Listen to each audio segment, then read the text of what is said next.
ভালো লাগে ওরে ভাই গোচারণ বন অন্ন ব্যঞ্জন মানে ভাত ডাল তরি তরকারি কে খাওয়াবে এখানে কে খাওয়াবে মনে মাঝে খেতে যদি হয় বাজে উদর পরিপূর্ণ করে ফল খা বলছে যে কিছু হোক না কেন এত এত খাবার খেয়েছি এই যে বৃন্দাবনের মাঠে ফল খেয়েছি তাল খেয়েছি কলা খেয়েছি আপেল খেয়েছি পেঁপে খেয়েছি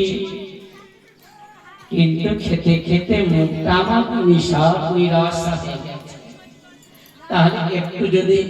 ভাত পেতাম খুবই ভালো হতো কি গো বাবা দুপুর বেলা সকাল বেলা হয়তো চিড়ে মুড়ি কিছু খেয়ে নেওয়া হয় কিন্তু দুপুর বেলা কি চাই এক মুষ্টি ভাত হলে শরীরে তৃপ্তি আসে শ্রীরাম বলছে ভাই যদি খেতে গেলে বৃন্দাবনে আজকে মনের আনন্দে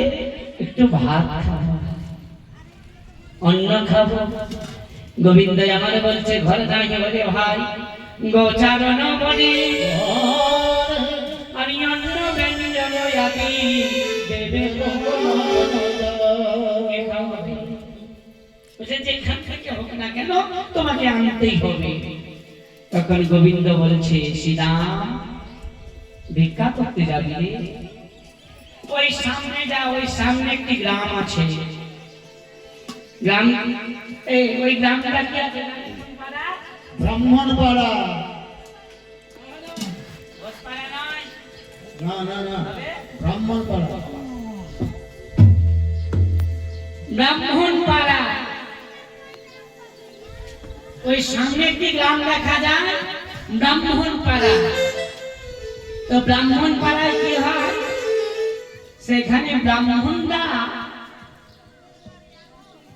সেখানে ব্রাহ্মণরা কি করছে একটি যজ্ঞ করছে কোন যজ্ঞ অন্নকূট যজ্ঞ হ্যাঁ একবার হয়েছিল শ্রীরামপুরে অন্নকূট যজ্ঞ অন্নকূট মানে ভাতের একটি পাহাড় অন্নকূট যজ্ঞ বলা হয় भात का एगो पहाड़ तो ब्राह्मण सब क्या किए हैं भात का एगो पहाड़ बना के और वहां पर एक जग शुरू किए हैं वो उसी ब्राह्मण के पास जाओ ब्राह्मण से थोड़ा सा भात मांग के लेके आओ केवल लो गोविंद श्रीराम मामी से पूछा श्रीराम ने ওই ব্রাহ্মণ পাড়া যা एक मुष्टि अन्न भिक्षा করে নিয়ে আয় শ্রীরাম সুরাম কি করলো